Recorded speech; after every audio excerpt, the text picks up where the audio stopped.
नमस्कार, prime time debate के साथ मैं हूं दीपक कुमार। राष्ट्रपति चुनाव पहली बार जातिगत समीकरण पर लड़ा जा रहा है। दलित वर्सेस दलित की इस लड़ाई में दो खेमे साफ बढ़ चुके हैं। एक खेमा बीजेपी और उसके साथियों का, जो दलित उम्मीदवार रामनाथ कोविंद का समर्थन कर रहे हैं। दूसरा खेमा विपक्षी पार्टियों का, जो दलित उम्मीदवार मीरा कुमार का समर्थन कर रहे हैं। यानी सीधी लड़ाई अब बीजेपी और विरोधियों की है।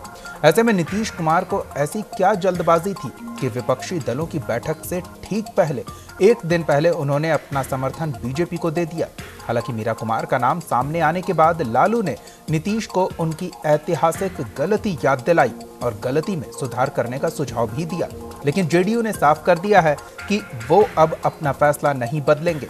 क्या राष्ट्रपति चुनाव महागठबंधन के लिए अग्नि परीक्षा साबित होने वाला है? प्राइम टाइम में इसी मुद्दे पर बात करेंगे।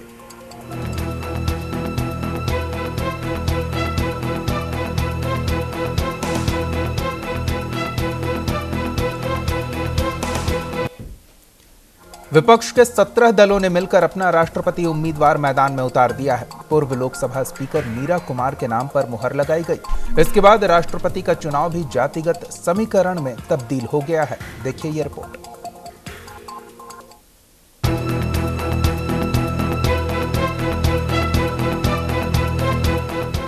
दलित वर्सेस दलित की राजनीति अब महामहिम के चुनाव में भी दस्तक दे चुकी है।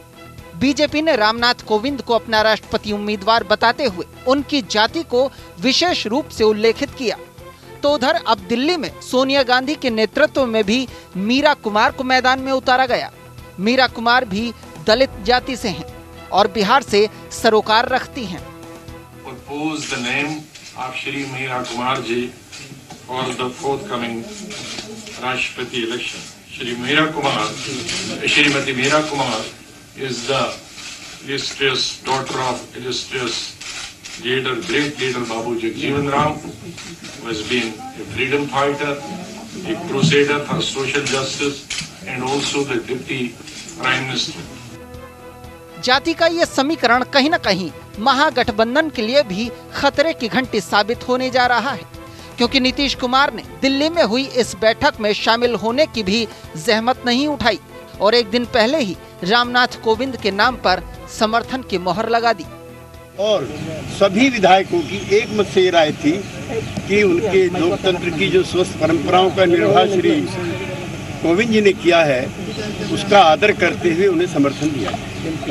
लेकिन आज विपक्ष की बैठक होने वाली है, क्या आप लोग उसमें हिस्सा लेंगे? नहीं, कल एक तो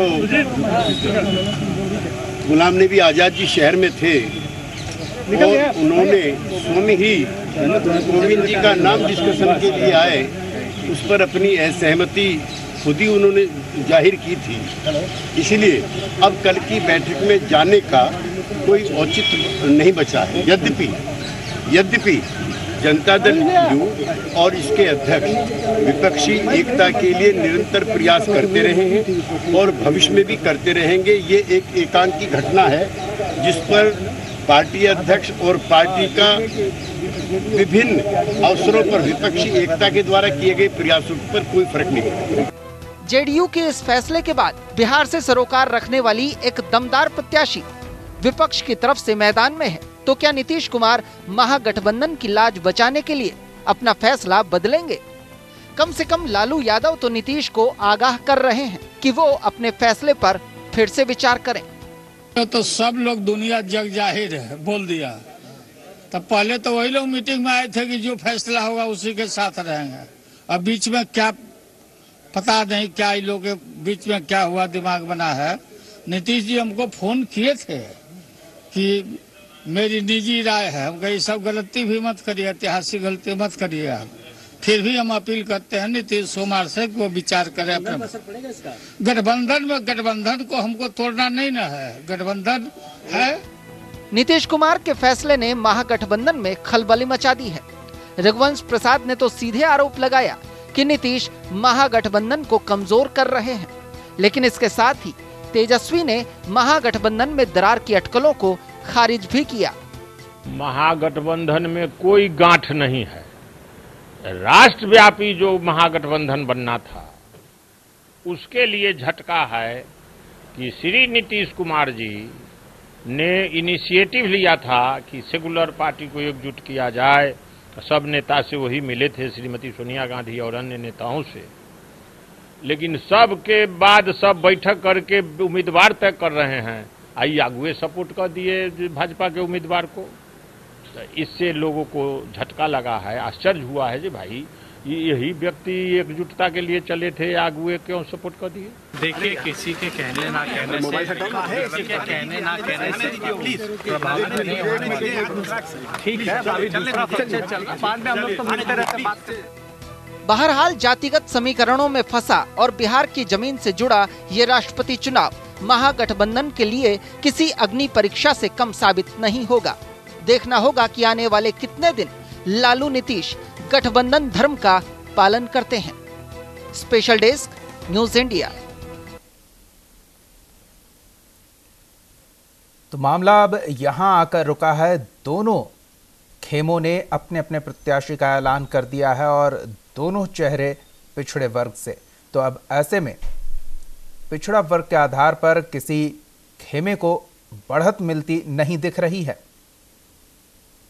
तो बिहार के मुख्यमंत्री जेडीयू के राष्ट्रीय अध्यक्ष नीतीश कुमार ने इस बैठक से पहले ही एनडीए उम्मीदवार को समर्थन देने का फैसला किया था, लेकिन लालू प्रसाद यादव ने बैठक के बाद यूपीए के प्रत्याशी की घोषणा के बाद नीतीश कुमार से इस ऐतिहासिक भूल से बचने और अपने फैसले पर पुनर्विचार करने की गुजारिश की है। इसी मुद्दे पर हम बात करेंगे। फिलहाल हमारे साथ कांग्रेस प्रवक्ता सुमन कुमार मलिक जी जुड़े हुए हैं। सुमन जी, स्वागत है आपका न्यूज इंडिया पर। जी धन्यवाद। सुमन जी, प्रत्याशी की घोषणा हो चुकी है। मीरा कुमार वर्सेस रामनाथ कोविंद होने जा रहा है इस बार का राष्ट्रपति चुनाव, लेकिन नीतीश कुमार अपने सहयोगियों के साथ नहीं बल्कि विरोधी खेमे के उम्मीदवार को समर्थन दे रहे हैं। देखिए दीपक जी, ऐसा है कि हर एक पॉलिटिकल पार्टी की अपनी कुछ नीतियां और कुछ अपने जो है संवैधानिक मर्यादाएं होती हैं। बिहार के परिप्रेक्ष्य में हमारा महागठबंधन जरूर है और हम उम्मीद करते हैं कि जो भी महागठबंधन के हमारे साथी हैं वो अपने महागठबंधन चरित्र के साथ ईमानदारी से पेश आए और हम लोग उसी की पहल भी करते हैं और ऐसा हम लोग उम्मीद भी करते हैं। और जहां तक नीतीश कुमार जी का जो है सवाल है, नीतीश जी हमारे महागठबंधन के बहुत ही विश्वसनीय और वरिष्ठ नेता हैं और सत्ता उनके हाथ में है।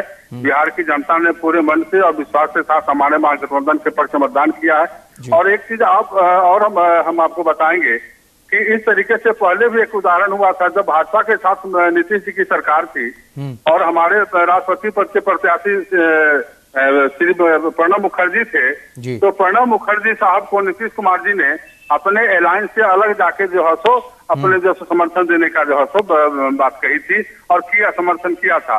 तो इसको बहुत अलग तरीके से नहीं देखना चाहिए, क्योंकि इतिहास गवाह है कि उन्होंने हमारे प्रत्याशी को जो अभी वर्तमान में राष्ट्रपति उनको समर्थन दिया था बीजेपी की सरकार में रहते भी, और अभी जो हुआ है तो अभी बहुत सारी संभावनाएं हैं। सुमन जी, यानी कि आप कह रहे हैं इतिहास गवाह है, नीतीश कुमार अपने सहयोगियों के साथ नहीं बल्कि उनसे इतर फैसला लेते हैं।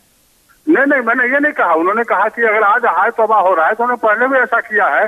और जहां तक हमारे महागठबंधन के बड़े साथी हैं, वरिष्ठ नेता हैं हमारे पार्टी के श्री लालू यादव जी, उन्होंने कहा भी है कि अभी भी मौका है और संभावना है कि नीतीश जी महागठबंधन के पक्ष में जो हमारे प्रत्याशी हैं हमारी। सुमन जी, हम तक जो ताजा जानकारी आ रही है उसके हिसाब से अब ऐसी कोई संभावना नहीं बची हुई है, क्योंकि जेडीयू की ओर से स्पष्ट कर दिया गया है कि काफी सोच समझकर समर्थन देने का फैसला लिया गया था और ये राजनीतिक मसला है, इसे मिनट और सेकंड में बदला नहीं जा सकता है। बहरहाल हम आते हैं आपके पास। हमारे साथ आरजेडी नेता आस्तिक शर्मा, साथ ही बीजेपी प्रवक्ता इंजीनियर अजय यादव जी भी जुड़ चुके हैं। आप दोनों का भी बहुत बहुत स्वागत है। पहले आस्तिक शर्मा जी की एक प्रतिक्रिया ले लेते हैं। आस्तिक शर्मा जी, लालू प्रसाद यादव ने गुजारिश की है नीतीश कुमार से कि ऐतिहासिक भूल करने से बचें, लेकिन नीतीश कुमार ने तो ठान लिया है कि हम इस ऐतिहासिक भूल को करके ही रहेंगे जो लालू प्रसाद यादव कह रहे हैं। नहीं, हमारे राष्ट्रीय अध्यक्ष ने लालू जी, हेलो जी, सुन रहे हैं जी, हमारे राष्ट्रीय अध्यक्ष लालू प्रसाद जी ने बहुत ही सही और सटीक आग्रह किया है। अब विचार करना न करना उनके ऊपर। जी बिल्कुल, हम आते हैं आपके पास।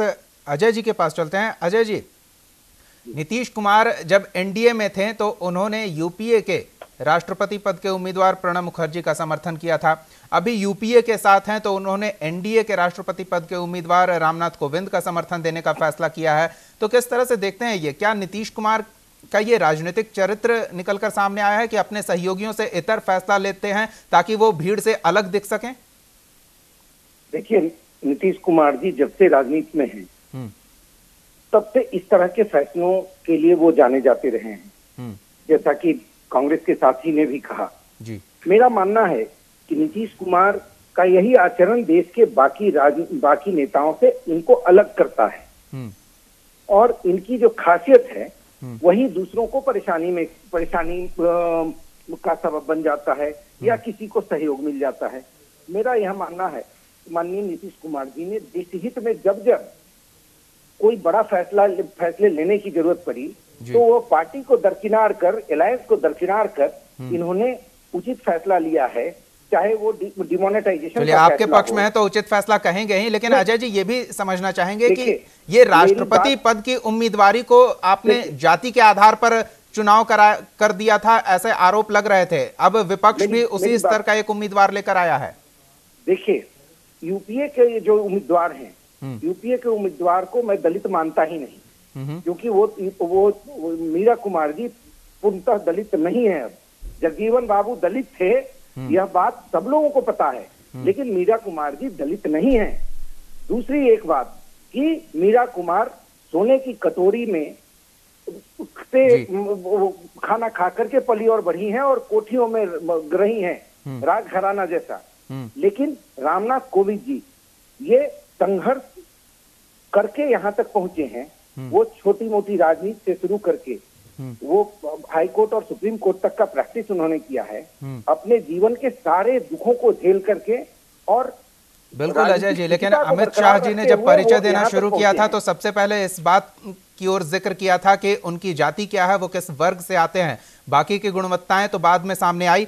बहरहाल आस्तिक शर्मा जी के पास चलते हैं। आस्तिक शर्मा जी, क्या महागठबंधन के सदस्य नीतीश कुमार को इस बात का दोष नहीं देंगे कि उन्होंने बिहार की बेटी का साथ नहीं दिया?